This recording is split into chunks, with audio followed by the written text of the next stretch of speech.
রবিবার ছুটি। বলাইদা ঘরে বসে রেডিওর খবর শুনছিল। একেতে শ্রাবণ মাস, ঝড় বৃষ্টিতে ছোটখাটো ডোবাগুলো ডুবে গিয়ে বড় বড় পুকুরে পরিণত হয়েছে। এই পুকুরের মাছ ও পুকুরে গিয়ে পৌঁছেছে। তাই খবর শুনতে শুনতে বাইরের থেকে হঠাৎ কার যেন পায়ের আওয়াজ কানে এসে পৌঁছালো। এই ঝড় বৃষ্টিতে আবার কে আসছে? তাকিয়ে দেখে নিমাই গদ গদ হাসি মুখে এগিয়ে আসছে। এই বৃষ্টিতে ভিজে ভিজে এত রাত্রে কি দরকার? এটা ভেবেই অবাক বলাইদা। নিমাই কাছে এসে বলল, এই যে বলাইদা, তুমি এখানে? চলো চলো বাইরে, নেপাল আর মদন এসেছে। এই সন্ধ্যার অন্ধকারে বৃষ্টিতে নগনের পুকুরে মাছ ধরতে খুব মজা লাগবে। বলাইদা যখন বাইরে এলো প্রচণ্ড বৃষ্টি পড়ছিল। চার বন্ধু গোশালায় বসে বসে মাছ ধরার ফন্দি পাচ্ছিল। কেষ্টা বলাইদাকে বলল, চলো আর দেরি করো না, মাছগুলো ধরেই আনি। বলাইদা রেগে গিয়ে বলল, তোরা সবাই পাগল হয়ে গেছিস নাকি রে? নগনের পুকুরে মাছ ধরা এতই সহজ? ওই পুকুরে এখন মাছের বদলে কঙ্কাল বাস করে, তোরা জানিস না? তবে শোন, সে কাহিনী এক ছোটবেলার কথা। পুকুরটা ছিল কানাইলালের বাবার নগেনলালের। কানাইলালের দুই বন্ধুর খুব সাহসী, বাদল আর ভম্বল। বাড়ির পুকুরটা ছিল এক মস্ত বড় নদীর পাড়ে। গ্রামের নাম রঘুনাথপুর। গ্রামটা শান্তশিষ্ট দেখতে হলেও দুপুরবেলায় এই গ্রামে কোনো মানুষজন দেখা যেত না। পুকুরের পাশেই ছিল নগেনের ছোট্ট একটা কুঁড়েঘর। তার পাশেই থাকতো কানাইলালের দুই বন্ধু বাদল আর ভম্বল। কানাইলালের বাবা নগেনলাল যখন মারা গেল, কানাই মাছের ব্যবসা শুরু করলো। পুকুরের মাছগুলো যেমন বড় তেমনই সুস্বাদু। এদিকে কানাইয়ের সঙ্গে কাজ করতো ভম্বল। রোজ রাতে ভম্বলকে সঙ্গে নিয়ে মাছ ধরতে যেত কানাই। ভম্বল হ্যারিকেন নিয়ে আলো দেখাতো, আর কানাই পুকুরে জাল ফেলে মাছ ধরতো। তাতে ভম্বলকে রোজ 5 টাকা দিত। ভোরবেলায় মাছ নিয়ে তেঁতুলতলা বাজারে রঞ্জনের চায়ের দোকানের সামনে সব মাছ বিক্রি করে রাতে বাড়ি ফিরত। তখন শ্রাবণ মাস। এক রাতে হঠাৎ ঝড় শুরু হয়ে যেতেই বৃষ্টির আগে ভাগেই ভম্বল হ্যারিকেন নিয়ে মাছ ধরার উদ্দেশ্যে পুকুরের দিকে রওনা দিল। তখন রাত প্রায় 2-2:30 হবে। কিছু দূর যেতেই আকাশের কালো মেঘেরা ছোটাছুটি করতে করতে বজ্র বিদ্যুতের আলোর ঝিলিক দেখা গেল। তখন হঠাৎ বৃষ্টি নেমে এলো। ঝড় বৃষ্টি আর বজ্র বিদ্যুতের আওয়াজে গাছপালাগুলো যেন ভেঙে যাওয়ার সম্ভাবনা বেড়ে গেল। আরে ব্যাপারটা ঘটলো সেই দিন রাত থেকে।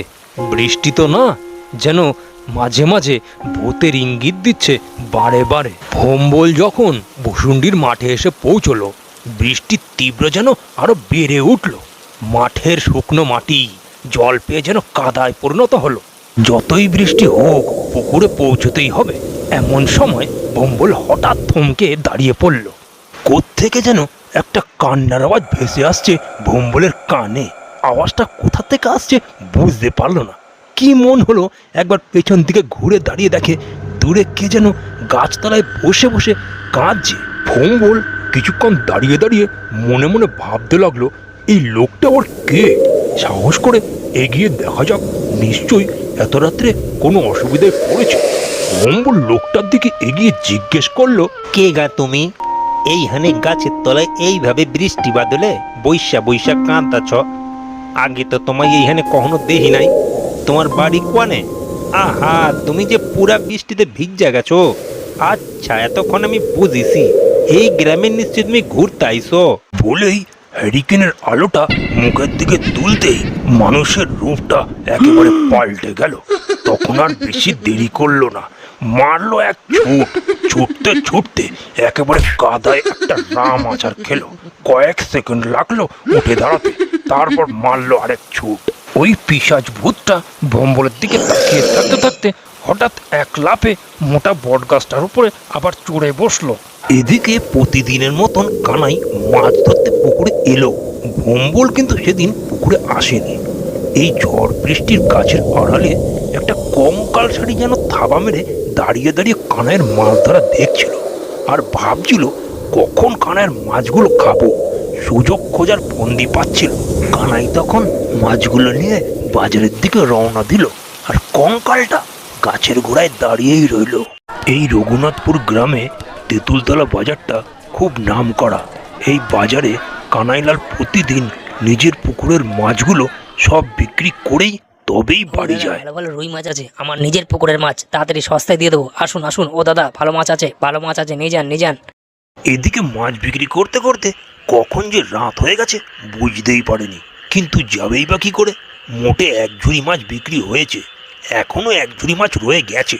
পাশের দোকানদার রঞ্জন অবাক হয়ে কানাইয়ের দিকে ভ্যাল ভ্যাল করে তাকিয়ে রয়েছে। হঠাৎ কানাইয়ের মুখে আবার শোনা ও গেল, দাদা, মাছ নিয়ে যান, তাড়াতাড়ি মাছ নিয়ে যান, আর এক ঝুড়ি মাছ আছে মোটে সস্তায় দিয়ে দেবো আমার নিজের এদিকে পুকুরের চায়ের মাছ। দোকানের মালিক রঞ্জন বলল, আরে ও কানাইদা, বলি বাড়ি কখন যাবে? ঘড়ির টাইমটা একবার দেখেছো? আমার তো এবার দোকান বন্ধ করার সময় হয়ে এলো। তোমার বাড়িতে এখান থেকে প্রায় 2 ক্রোশ দূরে। আরে জামু জামু, এমন কোনো রাত হয় নাই, কিন্তু এক ঝুড়ি মাছ আমার রইয়া গেল। তাহলে তুই এক কাজ কর, আমার এই খালি ঝুড়ি খান তোর দোকানে রাইখা দে, কাল আইসা লইয়া যামু। আরে ঠিক আছে, আমি তোমার ঝুড়িখানা রেখে দেবো। আজকে তো আবার তোমার ওই ভোলা ছেলেটা এলো না, তুমি এই রাতে একা একা যাবে কি করে? চারিদিকে তো ঘন কালো অন্ধকার। দোকানদারের কথা শুনে কানাইলাল বলল, আর ভম্বরের কথা বলিস নে, ওর জন্যই তো এই মাছগুলো রইয়া গেল, তা নাহলে কি থাকতো? ঠিক আছে, অনেক দেরি হয়ে গেল, তাহলে চলি। তখন এক ঝুড়ি মাছ মাথায় করে এই অন্ধকারে কানাইলাল বাড়ির দিকে রওনা দিল। দোকানদার মনে মনে ভাবল, মাছগুলো নিয়ে বাড়ি ফিরতে পারবে তো? যা ভূতের উৎপাত। এদিকে হঠাৎ আকাশের অবস্থা তেমন একটা ভালো না। আকাশ কালো করে বিদ্যুৎ চমকাচ্ছে মাঝে মাঝে, এই বৃষ্টি নামবে বোধহয়। কানাই তখন ভূষুণ্ডির মাঠের কাছাকাছি এসেছে। সারাদিন ক্লান্ত, আর মাছের ঝুড়ি মাথায় করে বয়ে বয়ে গা হাত পা ব্যথা হয়ে গেল। হঠাৎ দাঁড়িয়ে দেখে গাছের তলায় বেশ একটা বসার জায়গা রয়েছে। কিসের একটা শব্দে পেছন দিকে ঘুরে দেখে কেউ পেছন করছে না তো। দূরে কুকুরের ডাক কানে ভেসে আসছে। ওখানে দাঁড়িয়ে দাঁড়িয়ে নিজে কিছুক্ষণ ভাবলো। ভম্বলটা যদি আসতো তাহলে কি আমার এত কষ্ট হইতো? দাঁড়িয়ে থাকতে থাকতে মাছের ঝুড়িটা নিচে রেখে গাছের তলার দিকে এগিয়ে গেল। কানাই কিন্তু খুব ভীতু, গাছের পাতা পড়লেও ভয়ে চমকে ওঠে। এদিকে রাত বেড়েই চলেছে, খিদেটাও বড্ড পেয়েছে। একা একা গাছের তলায় আরাম করে হাওয়া খাচ্ছিল। হঠাৎ শিয়ালের তীব্র ডাক কানে ভেসে এলো। ও তাতে কোনো পরোয়া করে না। ঠান্ডা ঠান্ডা হাওয়াতে চোখ দুটো একদম ঘুমে জড়িয়ে এলো। ঘুমে ঢুলু ঢুলু চোখ দুটো আর খুলে রাখতে পারলো না। এই গাছের তলাতেই হেলান দিয়ে আরাম করে ঘুমিয়ে পড়ল। কালো আকাশের নিচে নিস্তব্ধ নিঝুম এলাকায় হালকা হালকা বাতাস বইছে।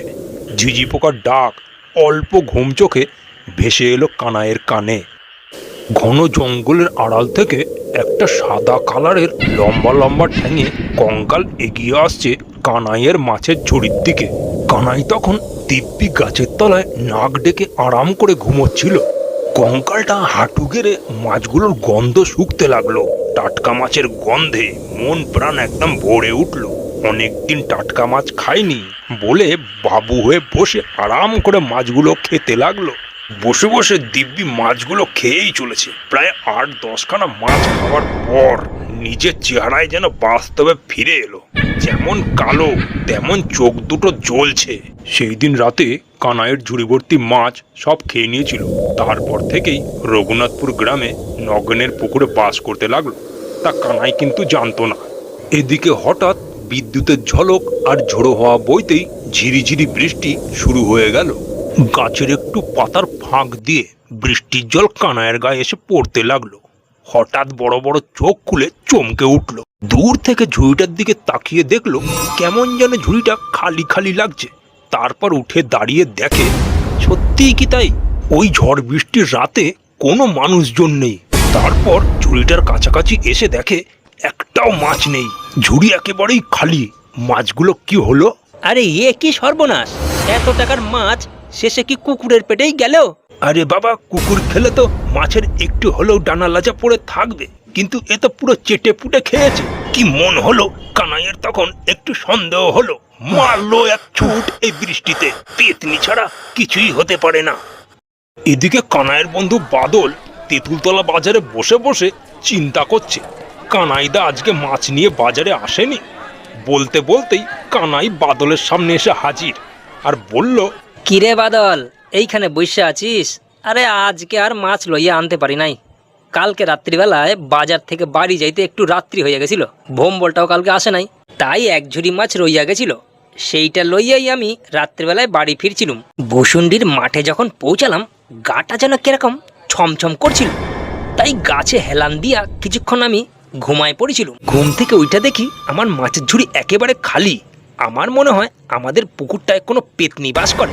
চল তো আমার সঙ্গে, আমাদের পুকুরটা একটু দিনের বেলায় দেখে আসি কোন ভূত আছে। বাদল তখন একটু ভয় পেল।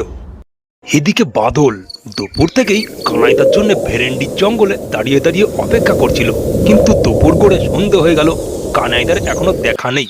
এদিকে আকাশ কালো হয়ে এলো, বৃষ্টি এখনই নামতে পারে। হঠাৎ কোত্থেকে কানাইদা হন্তনন্ত হয়ে এসে বলল, কিরে, তাড়াতাড়ি চল, পুকুরের দিকে যাই, এখনই বৃষ্টি নামতে পারে। তোরে কইলাম হাতে করে একটা হ্যারিকেন নিয়ে আসতে, খালি হাতে আইজস। শোন, যদি কোনো বিপদ দেখিস আগে তুই পালাবি, তারপরে আমিও পালাবো। শোনো কানাইদা, আমায় খামোকা ভয় দেখিও না, আমি ভূতের ভয় পাই না। পুকুরে যাব বলেছি তো যাব, যদি কোনো বড় সড়ো মাছ পাই তো হাতে করেই ধরে নেব। ও, একটা হ্যারিকেন যদি আনতাম খুব ভালো হতো। চলো, আর দেরি করো না, বৃষ্টি আসতে পারে। আর হ্যাঁ, তুমি খালি আমাকে ভয় দেখাচ্ছ, তুমি কি নিজের চোখে ভূত দেখেছো? যেদিন নিজে চোখে দেখবে সেদিনই বিশ্বাস করবে, আর খামোখা দাঁড়িয়ে লাভ নেই, চলো। বলতে বলতেই ওই মুহূর্তে ঝড় বৃষ্টি নেমে এলো। দুজনেই এগিয়ে চলল নগেনের পুকুরের দিকে। এদিকে বিকেল গড়ে সন্ধে হয়ে গেল। সারাদিন বৃষ্টিতে পুকুরের জল একেবারেই ভরে গিয়েছে। মাছের তো একটাও দেখা নেই। পুকুর পাড়ে মাছের বদলে খালি ব্যাঙ আর ঝিঝি পোকার ডাক শোনা যাচ্ছে। দূরে তাল গাছগুলো বৃষ্টির জলে জড়সড় হয়ে দাঁড়িয়ে রয়েছে। ও কানাইদা, কোথায় তোমার ভূত? পুকুর পাড়াতে এলাম, তুমি শুধু শুধু খামোখা ভয় পাচ্ছ। যাক, যখন এসেই গেছি কিছু মাছ ধরে নিয়ে গেলে কেমন হয়? কাল সকালবেলায় বাজারে গিয়ে বেচে দেবো। আর এই অন্ধকারেও পুকুরটা পরিষ্কার দেখা যাচ্ছে। হ্যাঁ রে, আমি ঠিকই কইছি, কাল রাত্রিবেলায় আমার এক ঝুড়ি মাছ ভূতেই খাইছে। তুই বিশ্বাস কর আর নাই কর, এখানে কিছু তো একটা আছে। আগে এত বড় বড় মাছ ছিল, এখন একটাও দেখা যায় না। তাহলে মাছগুলো গেল কমনে? মন দিয়া শোন, তোর পিছন দিক দিয়া একটা কালো মতন কে যেন আইতাছে, নিশ্চয়ই চোর হইব। চুপচাপ দাঁড়ায় থাক। ঘটনাটা ঘটেছিল ঠিক এই দিন থেকে। এই বৃষ্টির মাঝে দুজনের সামনের থেকে ছাতা হাতে কে যেন একটা কালো মতন মানুষ হন হন করে রাস্তা দিয়ে এগিয়ে চলল। তা দেখে দুজনেই ওর দিকে বড় বড় চোখ করে তাকিয়ে রইল। হঠাৎ বাদল বলল, কে গো ওটা কানাইদা? মানুষ না ভূত? এত কালো, আমাদের কিছু করলো না যে? আরে বাদ দাও, চলো পুকুর পাড়ের দিকে যাওয়া যাক। দুজনেই মাছ ধরার নাম করে এগিয়ে চলল। কানাই মনে মনে ভাবলো, আশেপাশে তো কোনো বাড়িঘর নেই, তাহলে এই লোকটা কে এত কালো? এই পুকুরে কানাই 12 মাছ চাষ করে, কিন্তু কয়েকদিন ধরেই পুকুরের মাছ আগের তুলনার থেকে হঠাৎ কমতে দেখা যায়, আর আজব আজব শব্দও শোনা যায়। তাই কানাই আর বাদল বৃষ্টিতে ভিজে ভিজে পুকুরের একদম সামনে এসে দাঁড়ালো। আর বাদল বলল, কানাইদা, তুমি এখানেই দাঁড়াও, জলে নেমে দেখে আসি জালে মাছ পড়লো কিনা। উহ, একটা ব্যাগ আনলে ভালো হতো, আমায় আবার ফেলে চলে যেও না। আরে দাঁড়া দাঁড়া, তোরে আমি কইছিলাম না আমি সত্যি সত্যি ভূত দেখছি। সামনের ওই শেওড়া গাছটার দিকে তাকায় দেখদিন, কেউ একটা মনে বসে আছে না, আমি ভূত দেখলাম। যদি পারিস এইখান থেকে তাড়াতাড়ি কাইটটা পড়। যেন একটা কঙ্কাল দুজনকে দেখে এই গাছ থেকে ওই গাছে এক লাফে পার হয়ে গেল। এমনিতেই শেওড়া গাছটা অনেক দিনের পুরনো। বাদল বলল, হ্যাঁ তাই তো, তুমি তাহলে ঠিকই দেখেছিলে, ওটা সত্যি একটা কঙ্কাল কানাইদা। তার মানে এই পুকুরে ভূতের আড্ডা। তোমার মাছ তুমি খাও, আমি এখান থেকে পালাচ্ছি। চলে আসো কানাইদা, এই ভূতের ব্যবস্থা কি করে করতে হয় আমি জানি। কানাই বাদলের কথা শুনে ওই মুহূর্তে দৌড় লাগালো। এদিকে জীর্ণ কঙ্কালটা গাছের মধ্যে বসে বসে দিব্যি দোল খাচ্ছে। পরের দিন সন্ধ্যাবেলায় দুজনেই বৃষ্টিতে ভোম্বলের বাড়ির দরজায় এসে টোকা মারল। ভোম্বলের বাবা দরজা খুলে দেখে ওর মালিক কানাই এসেছে, সাথে বাদল। ঘরের ভেতর কিছুক্ষণ এর ওর মুখের দিকে তাকিয়ে চুপচাপ বসে রইল। উত্তেজিত স্বরে কানাই বলল, কিরে ভম্বল, কি ব্যাপার? কাজে আসছিস না যে? আমার একা একা বাজারে মাছ বিক্রি করতে খুব অসুবিধা হয়, তোর জন্যই কাল আমার একজনই মাছ রইয়া গেছিল। জানিস না, রাতে একা একা পুকুরে মাছ ধরতে আমার খুব ভয় করে। না না কানাইদা, আমি পরশু রাতে, মানে যেদিন খুব ঝড় জল বৃষ্টি হইতেছিল, সেই দিন তোমার আগেই পুকুরের দিকে যাচ্ছিলুম। পুকুরের কাছাকাছি আসতেই কানে শুনতে পাই কে যেন ফুপিয়ে ফুপিয়ে কাঁদছে। দেখি শেওড়া গাছটার নিচে একটা বেটে খাটো লোক বসে বসে কাঁদছে। আমি কাছে যেতেই কিরকম যেন মানুষটা ভূতে পরিণত হইল। তুই ঠিকই বলেছিস ভম্বল। কালকে রাত্রে আমি আর কানাইদা পুকুরের ওই শেওড়া গাছটাতে একটা কঙ্কাল বসতে দেখেছি। ওই কঙ্কালটাকে ওখান থেকে তাড়াতেই হবে, আর সেটা করব আজকে রাত্রেই। হ, তুই খালি তোর হ্যারিকেনটা হাতে করে লইয়া চল। আর হ্যাঁ, কোনো বিপদ যদি দেখছিস তাহলে পালাবি। চল কাজে লাগিয়া পড়ি। চল বাদল, আজ ভূতটাকে তাড়াতেই হইব। তা হইলে চলো বাদলদা, আর দেরি করে লাভ নাই, একেতে অনেক রাত হইল। এদিকে রাত প্রায় 1টা-2টো হবে। বৃষ্টিটা হঠাৎ নেমে এলো। দুজনেই হ্যারিকেন নিয়ে আগে ভাগে বেরিয়ে পড়লো। আর সবার পেছনে ভিতুরাম বাদল মনে মনে ভাবছে, যদি কোনো গন্ডগোল দেখি তো সবাইকে ফেলে আমি পালাবো। শেষ পর্যন্ত কি ভূতের হাতে প্রাণ দেব? এত অন্ধকার, হাতে করে যদি একটা টর্চ আনতাম ভালো হতো। এদিকে আবার বৃষ্টি নেমে এলো। ওরা আগে আগে যাচ্ছে, যাক, আমি পেছনেই থাকবো। ওদের পাল্লায় পড়লে নিঘাত ভূতের হাতে প্রাণ যাবে। এদিকে নগেনের পুকুরে শেওড়া গাছের নিচে অন্ধকারে মাছগুলো যেন জলে চকচক করছে। দিব্যি সুস্বাদু মাছ। এই মাছ বিক্রি করেই কানাই সংসার চালায়। ভূতের উৎপাতে কয়েকদিন ধরেই মাছের ব্যবসা মন্দা যাচ্ছে। তাই কানাইয়ের 2 বন্ধুকে সাহস করে পুকুরের পাড়ে নিয়ে এলো। আগে আগে ভম্বল আর কানাই পুকুর পাড়ে এসে দাঁড়িয়ে ঘুরে দেখে বাদলের কোনো পাত্তাই নেই। ভম্বল বলল, ভোম্বলদা, বাদল গেল কোথায়? ওকে তো দেখছি নে। ওই দেখো, গাছের নিচে দাঁড়িয়ে আছে, তাও আবার শেওড়া গাছের নিচে। কিরে বাদল, ওখানেই দাঁড়ায় থাকবে নাকি? এদিকে আয়। না, যাব না, আমি এই গাছের নিচেই দাঁড়িয়ে আছি। তোরা যা পারিস কর। যদি কোনো ভূত ট্রুত দেখিস তো আমাকে ডাকবি। আমি এখানেই বসি, দিব্যি ঠান্ডা হাওয়া দিচ্ছে। এখানে কেমন যেন একটা পচা গন্ধ পাচ্ছি। ইঁদুর মরেছে নাকি? হতেও পারে, যা বৃষ্টি হচ্ছে ইঁদুরই পচে মরেছে হয়তো। কানাইদা, ভালো করে দেখো দেখিনি, গাছের মগডালে কালো মতন কে যেন বসে আছে। ওরে ভম্বল, ওইখান দিয়া তাড়াতাড়ি পালা, তোর মাথার উপরে দেখ কেডা বসে আছে।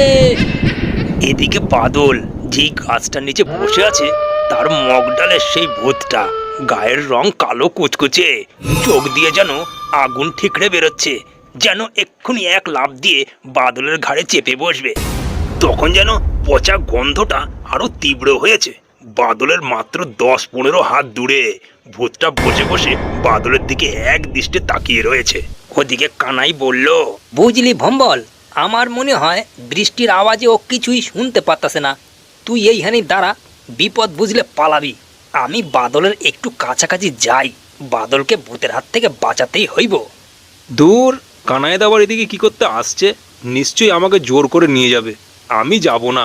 এখানে এই গাছের তলায় এক ফোঁটা বৃষ্টির জল পড়ছে না। ওদের সাথে গেলে বৃষ্টিতে ভিজতে হবে নিশ্চয়ই। কিরে বাদল, তুই এখানে মরার জন্য বসে আছিস? তোর মাথার উপরে দেখ মগডালে ভূতটা। আস্তে আস্তে পালা, একদম আওয়াজ করবি নে।